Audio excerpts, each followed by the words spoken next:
Je vous salue encore dans le précieux et puissant nom de notre Seigneur et Sauveur Jésus-Christ.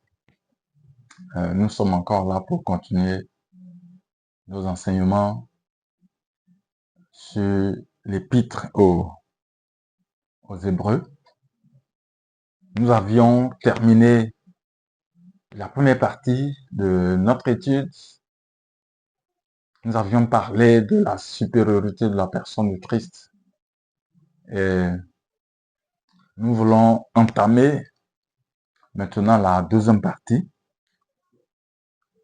qui est la supériorité de l'œuvre de Christ, la supériorité de la prêtrise du sacerdoce de Christ. Mais bien avant d'aborder cette deuxième partie, l'auteur lance son troisième avertissement, sa troisième exhortation du chapitre 5, verset 1 jusqu'au chapitre 6, verset 20. Et cet avertissement, cette exhortation dénonce le manque de croissance spirituelle des croyants qui se contentent simplement des enseignements élémentaires relatifs à Christ et ne mettent pas en pratique les vérités de la parole. Et la conséquence, c'est que cela freine leur croissance spirituelle. L'auteur nous met en garde. Bien avant d'aller un peu en profondeur de cette portion-là, de la parole de Dieu, prions. Seigneur, nous te bénissons. Merci pour ce temps encore que tu nous donnes d'écouter ta parole. Viens, enseigne-nous toi-même, afin que nous soyons édifiés au nom de Jésus. Amen. Alors, l'auteur, dans ce passage, c'est-à-dire Hébreux chapitre 5, verset 11 jusqu'au chapitre 6, verset 20, nous parle des dangers de s'éloigner de la parole de Dieu, des dangers du manque de croissance de la parole de Dieu. Et pour pouvoir nous parler de ce danger-là, de ce manque de croissance, spirituelle-là, il nous présente en fait les caractéristiques de ce danger, les symptômes. Par quoi nous pouvons reconnaître le manque de croissance spirituelle dans la vie d'un chrétien. Le premier élément qu'il nous présente, c'est l'apathie. Et l'apathie, c'est une perte de motivation dans notre foi chrétienne. C'est une perte d'intérêt de la foi chrétienne. Et l'auteur nous dit au chapitre 5, verset 11, il dit ceci, je vais toujours lire dans la version Louis II, le verset 11, il dit, nous avons beaucoup à dire là-dessus et des choses difficiles à expliquer parce que vous êtes devenus lents à comprendre. Les gens sont devenus lents à comprendre. Les Hébreux, destinataires de cette épître, il leur dit que vous êtes devenus lents à comprendre. Ce qui sous-entend qu'ils n'ont même plus la motivation d'écouter la parole de Dieu. Ils n'ont plus la motivation d'avancer dans la parole de Dieu.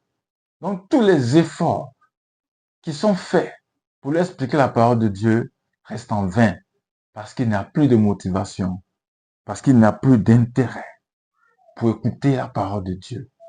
Et là, c'est un véritable danger. Le deuxième aspect, le deuxième symptôme, pour pouvoir reconnaître les personnes qui n'ont plus d'intérêt à écouter la parole de Dieu, ce qui cause leur manque de croissance spirituelle, c'est l'ambiguïté, l'incertitude. Au verset 12, nous lisons, vous, en effet, qui depuis longtemps devriez être des maîtres, vous avez encore besoin qu'on vous enseigne les premiers rudiments des oracles de Dieu. Vous en êtes venus à avoir besoin de lait et non d'une nourriture solide.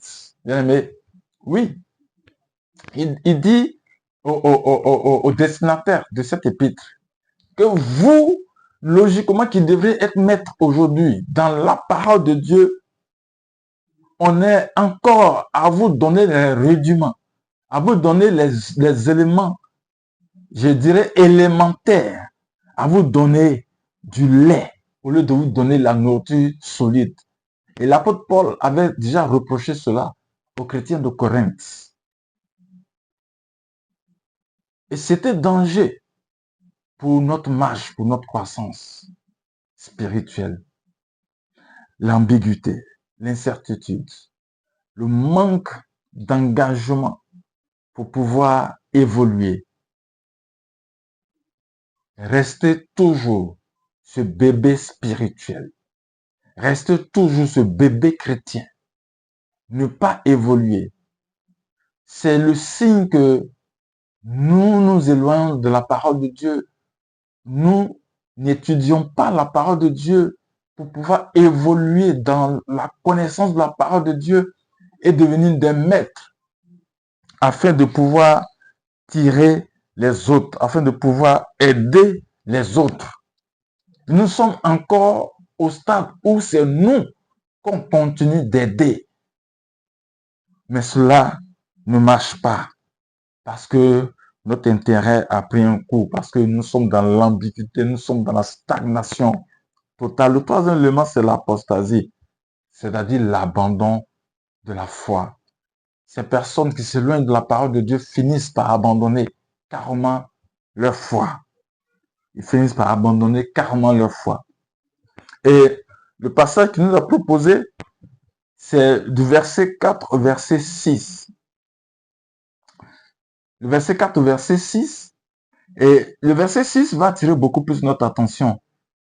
Il dit, et qui sont tombés, soient encore renouvelés et amenés à la repentance, puisqu'ils crucifient pour leur part le Fils de Dieu et l'exposent à l'ignominie. Chers frères et sœurs, c'est un passage autour duquel il y a eu beaucoup de théories, beaucoup d'interprétations, beaucoup de spéculations. Oui, mais je ne veux pas, pour cet enseignement, donner toutes les théories, toutes les interprétations qui ont eu lieu autour de ce passage-là. Mais je veux partager avec vous la position des auteurs de la Bible d'études perspectives africaines. Mais cette position-là que je partage pleinement, oui, ils disent que il est question ici de personnes qui ont entendu parler de la parole de Dieu.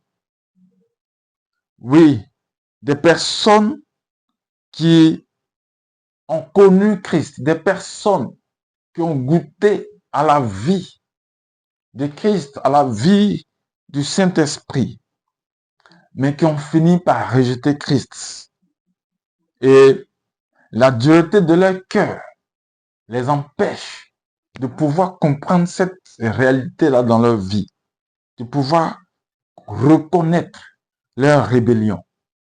Oui, tous les exégètes, tous les théologiens sont unanimes que c'est un passage difficile à comprendre. Mais les auteurs de cette Bible africaine d'études perspectives là, de cette Bible d'études perspectives africaines là, nous proposent, oui, la clé pour pouvoir comprendre ce passage-là. Ils disent que la clé, l'une des clés, oui, consiste à observer le temps des verbes à la fin du verset 6. Le temps des verbes à la fin du verset 6. Les verbes à la fin du verset 6, nous allons le lire. Il dit, et qui sont tombés, qu'ils soient encore renouvelés et amenés à la repentance, puisqu'ils crucifient pour leur part le Fils de Dieu et l'exposent. Et l'exposent à l'ignominie. Par leur rejet du Fils de Dieu, disent-ils, ils sont actuellement en train de le clouer à la croix et de le déshonorer publiquement. Autrement dit, il leur est impossible de se repentir tant qu'ils continuent à rejeter Dieu et à pécher contre lui. Selon eux, ce sont des chrétiens qui pêchent quotidiennement. Ils sont dans le péché quotidien. Ils se repentent aujourd'hui, le lendemain, ils sont dans le même péché pour lequel ils se sont repentis la veille. Et ainsi, ils continuent de rejeter Dieu. Ils continuent à pécher contre lui chaque jour. Chaque jour, c'est pourquoi le temps présent est employé dans ce passage-là. Alors que si nous voulons que notre repentance soit acceptée par Dieu, il faut que cela implique la sincérité du cœur et que cela implique aussi la renonciation de ce péché-là. On ne peut pas dire qu'on se répand aujourd'hui et demain on retombe dans le même péché. Cela, oui, prouve que en réalité, nous avons un problème. Cela prouve qu'en réalité, nous ne voulons pas nous consacrer véritablement à Christ. Nous ne voulons pas véritablement croître, avancer dans la parole de Dieu. Bien aimé, et l'auteur de cette épître nous propose quelques éléments pour pouvoir nous protéger contre le danger du manque de croissance spirituelle. Autrement dit, l'auteur nous propose des solutions si nous voulons croître spirituellement, si nous voulons évoluer dans notre foi, dans notre marche avec Dieu. L'auteur nous propose quelques solutions. La première qu'il propose, ce sont nos actions en tant que croyants, nos œuvres que nous posons, les actions que nous posons en tant que croyants. Et il le mentionne au verset 1, du verset 1 au verset 6 du chapitre, du verset 1 au verset 3 du chapitre 6, je voulais dire, et du verset 9 au verset 12. Mais lisons plutôt le verset 9 au verset 12.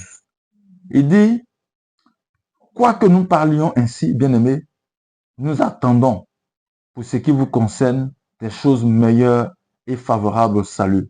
Car Dieu n'est pas injuste pour oublier votre travail et l'amour que vous avez montré pour son nom, ayant rendu et rendant encore des services aux saints. Nous désirons que chacun de vous montre le même zèle pour conserver jusqu'à la fin une pleine espérance. Le verset 12, en sorte que vous ne vous relâchiez point et que vous imitiez ceux qui, par la foi et la persévérance, héritent des promesses. Donc, l'auteur nous propose à ses contemporains de pouvoir poser des actions, avoir des œuvres. Il doit tendre vers la perfection. Autrement dit, le chrétien doit quitter le terrain des fondations et pouvoir construire, oui, les murs. Abandonner le niveau inférieur, le niveau des classes élémentaires pour pouvoir évoluer. Parce que un enfant qui va à l'école, il ne doit pas demeurer toujours au niveau élémentaire. Aucun parent ne voudrait que son enfant entre à l'école primaire et reste toujours à l'école primaire. Il n'évolue pas. Nous sommes tous heureux en tant que parents lorsque nous voyons nos enfants qui évoluent. Dieu veut nous voir aussi, en tant que ses enfants, évoluer et ne pas rester au niveau élémentaire. Autre chose, dans le verset 10, il dit, car Dieu n'est pas injuste pour oublier votre travail et l'amour que vous avez montré pour son nom, ayant rendu et rendant encore des services aux saints. Donc l'autre chose qu'il propose, toujours dans les actions que le croyant doit mener pour pouvoir évoluer, pour pouvoir croître spirituellement, c'est de rendre des services aux saints. Ensuite, le chrétien doit montrer de l'amour pour le nom de Jésus-Christ de Nazareth. Le chrétien doit montrer de l'amour. Il doit être empressé, oui, pour pouvoir faire l'œuvre de Dieu. Il dit, nous désirons que chacun de vous montre le même zèle pour conserver jusqu'à la fin une pleine espérance. Être pressé, montrer du zèle pour l'œuvre de Dieu. Ensuite, le chrétien doit imiter ceux qui, par la foi et l'attente patiente, reçoivent l'héritage promis. Nous devons imiter ceux qui, par la foi et la persévérance, ont hérité des promesses de Dieu. Ensuite, nous voyons que si les bonnes œuvres ne sauvent pas le pécheur de l'enfer, elles préservent le saint du jugement. Oui, les bonnes œuvres nous préservent du jugement. Les bonnes œuvres nous aident à pouvoir, oui, bien aimé, démontrer, à pouvoir prouver notre foi. L'autre chose à laquelle nous devons nous attacher en tant que chrétiens pour pouvoir croître spirituellement, c'est de saisir les promesses de Dieu le Père, de saisir les promesses de Dieu. Du verset 13 au verset 18 que vous allez lire, vous verrez que, premièrement, il y a la réalité de cette promesse-là, qui a été faite, qui était destinée à Abraham, mais elle est aussi destinée à nous aujourd'hui. Abraham était attaché à la promesse de Dieu. Et les promesses que Dieu a faites à Abraham, ces promesses sont aussi pour nous. Et nous, en tant que chrétiens, nous devons nous attacher aux promesses que Dieu nous fait. Ensuite, nous devons, bien aimés, nous accrocher, oui, à l'œuvre de Christ, au sacerdoce de Christ.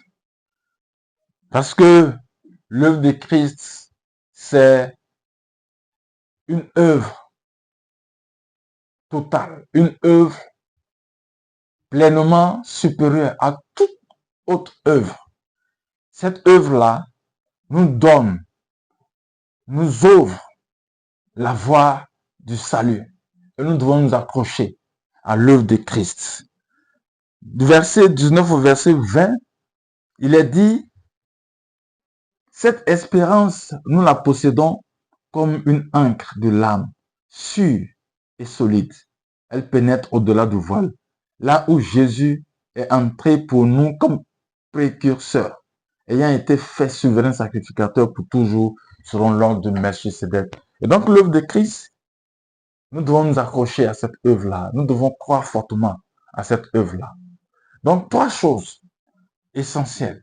Si nous devons croître spirituellement, nous devons, bien aimé, poser des actions. Nous devons démontrer notre foi. Ensuite, nous devons nous attacher aux promesses de Dieu. Parce que ces promesses sont vraies. Ces promesses à notre égard sont vraies. Ensuite, nous devons aussi faire confiance à l'œuvre qu'accomplit Christ à la croix. Cette œuvre-là qui nous ouvre la voie pour le ciel. Et attacher notre foi à cette œuvre-là. Bien-aimés, que le Seigneur nous bénisse, qu'il nous aide, afin que nous soyons des chrétiens qui croissent, afin que nous soyons des chrétiens, oui, qui ne restent pas toujours des chrétiens bébés, à qui l'on donne toujours le lait, mais que nous soyons des chrétiens qui désirent la nourriture solide. C'est en cela que notre Dieu sera honoré. C'est en cela que notre Dieu prendra plaisir à nous regarder et à déverser davantage de bénédictions sur nous. C'est en cela que notre Dieu pourra nous associer à son œuvre, qui est d'aller et de faire de toutes les nations des disciples. Parce que si nous-mêmes ne sommes pas encore des disciples, si nous-mêmes ne sommes pas encore matures, oui, il sera difficile pour nous d'être des maîtres pour pouvoir faire des disciples. Et c'est pourquoi je voudrais exhorter chaque chrétien, chaque fidèle à ne pas négliger les avertissements, à ne pas négliger des cours de disciple dans vos églises, partout où vous êtes, afin que vous puissiez tendre vers la croissance, afin que vous puissiez tendre vers la perfection que le Seigneur désire pour vous. Que Dieu vous bénisse. Seigneur, nous te bénissons. Merci pour ta grâce. Merci pour cet enseignement que tu nous donnes ce soir, pour cette exhortation à la croissance spirituelle que tu nous donnes ce soir, que tu nous as donné, Seigneur. Je prie pour chaque personne qui va regarder cette vidéo. Donne à cette personne-là de pouvoir aspirer à la croissance spirituelle, de passer d'élève de classe élémentaire à maître, à enseignant de ta parole. Nous te bénissons. Reçois toute la gloire au nom de Jésus. Bien-aimés, portez-vous bien. Nous nous retrouvons très bientôt pour la suite de notre enseignement. Que Dieu vous garde et veille sur chacune de vos vies au nom de Jésus.